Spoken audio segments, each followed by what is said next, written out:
ఇక పునర్నిర్మాణం ఇప్పుడు కూటమి ప్రభుత్వ పాలకుల నుంచి తరచూ వినిపిస్తోన్న పదం. రంగం ఏదైనా వైసీపీ పాలనలో జరిగిన విధ్వంసం ఇది అంటూ ఘంటాపదంగా చెబుతున్నారు. అంతేకాదు పునర్నిర్మాణం గురించి స్పష్టంగా వివరిస్తున్నారు. శ్రీకాకుళం జిల్లా హిరమండలం వద్ద వంశధార నదిపై 1977లో నిర్మించిన గొట్టా బ్యారేజీ విషయంలోనూ కూటమి ప్రభుత్వానిది ఇప్పుడు అదే రూటు. గత పాలకుల నిర్లక్ష్యం, బ్యారేజీ పటిష్టతకు వెన్నెముక లాంటి నిర్మాణం విషయంలో అలసత్వం వెరసి గొట్టా బ్యారేజీ యాఫ్రాన్ పూర్తిగా దెబ్బతింది. అందుకే మంత్రి అచ్చెన్నాయుడు, ఎమ్మెల్యే మామిడి గోవిందరావు ప్రభుత్వం దృష్టికి తీసుకెళ్లారు. దీంతో చకచకా కూటమి ప్రభుత్వం 16.5 కోట్లు విడుదల చేసింది. వడివడిగా పనులు మొదలయ్యాయి. ఆ పనులు జరుగుతున్న తీరుపై మా ప్రతినిధి ఈశ్వర్రావు గ్రౌండ్ రిపోర్ట్.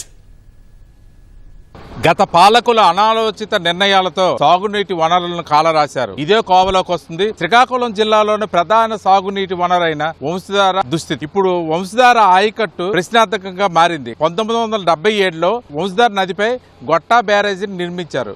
ఈ గొట్టా బ్యారేజీకి గత 5 ఏళ్లలో ఎటువంటి మరమ్మతులకి నోచుకోకపోవడంతో గొట్టా బ్యారేజీ వద్ద యాప్రాన్ పూర్తిగా దెబ్బతినడంతో కూటమి ప్రభుత్వం తక్షణ చర్యల కింద 16.5 కోట్లను విడుదల చేసింది. దీంతో పనులు చక్కచక్క జరుగుతున్నాయి. ఇదే అంశంపై మనతో మాట్లాడేందుకు గొట్టా బ్యారేజీ మురళీమోహన్ మనతో ఉన్నారు. ఆయన అడిగి మరిన్ని విషయాలు తెలుసుకుందాం. సార్, ఇప్పుడు ఇక్కడ గొట్టా బ్యారేజీ దగ్గర యాప్రాన్ దుస్థితి ఎందుకు ఇలా తయారైంది? గొట్టా బ్యారేజీ యాప్రాన్ నిర్మాణం గత 50 సంవత్సరాలుగా అనేక వరదలకి ఇది దెబ్బతినడం జరిగిందండి. గత 5 సంవత్సరాల కాలంలో మనం దీనికి మరమ్మతులకు నోచుకోలేదు. అలాగే అంతకుముందు కూడా 1-2 చిన్న 2 కోట్ల రూపాయలతో కొన్ని వర్కులు చేపట్టడం జరిగింది, కానీ పూర్తి స్థాయిలో రిపేర్లు అనేది చేయడం జరగలేదు. ఇప్పుడు మనకి ఈ ప్రభుత్వం వచ్చిన తర్వాత 16.5 కోట్ల రూపాయలతోటి అడ్మినిస్ట్రేటివ్ శాంక్షన్ ఇవ్వడం జరిగింది.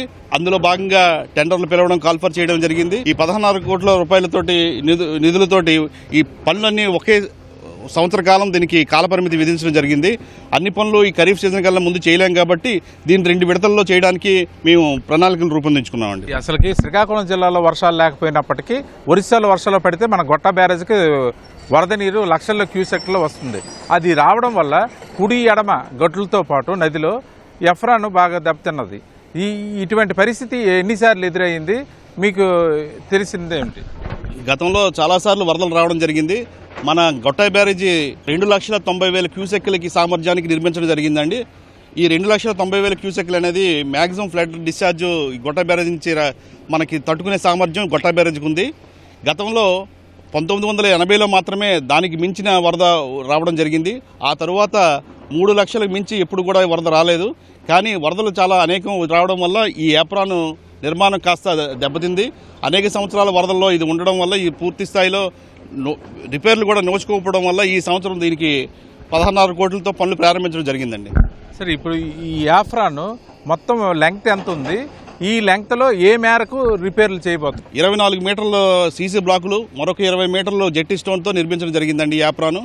ఇప్పుడు పూర్తిగా వరదలకి ఇది దెబ్బతినడం వల్ల మన ప్రకాశ్ బ్యారేజ్ స్థాయిలోనే దీనికి కూడా కాంక్రీట్ తోటి మనం యాప్రాన్ నిర్మించడం కోసం మనం ఇప్పుడు 16 కోట్లతోటి కాంక్రీట్ యాప్రాన్ నిర్మించడం కోసం ఆల్రెడీ పనులు ప్రారంభించామండి. అందులో భాగంగా ఈ గొట్టా బ్యారేజ్ మనకి టోటల్ పొడుగు 367 మీటర్లకు గాను 367 మీటర్లు, అలాగే ఇటువైపు మరొక 50 మీటర్ల వరకు మనం ఇప్పుడు యాప్రానికి నిర్మిస్తున్నామండి, పునర్నిర్మిస్తున్నాం. ఖరీఫ్ సీజన్ అయ్యేసరికి మొత్తం ఫుల్ ఫ్లెడ్జ్డ్ వర్క్ ఎంత వరకు తీసుకురాగలుగుతారు మీ ప్రణాళిక? మనకి యాప్రాన్ నిర్మాణం మొత్తంగా 4 స్టెప్పుల్లో 50 మీటర్ల వెడల్పుతోటి ఉందండి. ఇప్పుడు ఈ సీజన్లో 2 స్టెప్పులు, ఒకటి 5 మీటర్లు, ఇంకోటి 20 మీటర్లు, 2 స్టెప్పులు 25 మీటర్లు. ఈ 2 స్టెప్పుల యాప్రాన్ని ఈ సంవత్సరం నిర్మించి వచ్చే సంవత్సరం మిగతా 25 మీటర్లు నిర్మిద్దామన్న ఉద్దేశంతో ఉన్నాం. ఖరీఫ్ సీజన్ కూడా తొందరలో ఉంది. జూలై 1 కల్లా మనం వాటర్ రిలీజ్ చేయాల్సిన అవసరం అయితే ఉంది కాబట్టి ఈ 2 నెలల కాలంలో మనం ఈ 25 మీటర్లు పూర్తి చేసి నెక్స్ట్ ఇయర్ మిగతా పనులు పూర్తి చేయడానికి ప్రణాళికలు రూపొందించాం. కూటమి ప్రభుత్వం నిధులు 16.5 కోట్ల నిధులను పూర్తిగా కేటాయించిందా?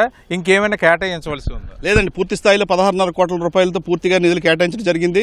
గతంలో ఇదే వరకు 12 కోట్లతోటి చేపట్టాల్సి ఉన్నా ఆ 12 కోట్లు యాప్రాన్లో డ్రాయింగ్ ప్రకారము ఆ 12 కోట్లు చాలామనే ఉద్దేశంతో ఇప్పుడు దాన్ని ఎన్హాన్స్ చేసి 16.5 కోట్లకి ఇప్పుడు మనం పెట్టడం జరిగిందండి. అదేవిధంగా గవర్నమెంట్ నుంచి కూడా అనుమతులు పొందాం. ఆ అనుమతులు తీసుకున్న వెంటనే పనులు చకచక ప్రారంభించడం జరిగింది. ఈ పూర్తి స్థాయిలో నెక్స్ట్ ఇయర్ కల్లా పూర్తి స్థాయిలో ఈ పనులు పూర్తవడం జరుగుతుందని తెలియజేస్తున్నాను. ఇప్పుడు కాంట్రాక్టర్ ఎంతవరకు మెటీరియల్ కానీ ఎటువంటి ప్రణాళిక చేసుకొని పనుల్లో నిమగ్నమై ఉన్నారు? కాంట్రాక్టర్ కూడా పూర్తి స్థాయిలో మెటీరియల్ అంతా డంప్ చేయడం జరిగిందండి. ఒక బ్యాచింగ్ ప్లాంట్ కూడా ఇక్కడ ఎలక్షన్ చేయడం జరిగింది. బ్యాచింగ్ ప్లాంట్తో కాంక్రీట్ అంటే చాలా చకచకా రాత్రి పవన్లు కాంక్రీట్ వేయడానికి ప్రణాళికలు రూపొందించాం. అలాగే రాత్రి పవలు కాంక్రీట్ పనులు కూడా ఇక్కడ నడుస్తాయి. అదేవిధంగా మా స్టాఫ్ను కూడా డే అండ్ నైట్ కూడా ఇక్కడ అరేంజ్ చేయడం జరిగింది. ఇక్కడ ఉన్న జేఈలు కూడా 2 షిఫ్ట్ల కింద విడదీసి పగల ఇద్దరిని రాత్రి ఇద్దరిని కూడా ఇక్కడ ఏర్పాటు చేయడం జరిగిందండి.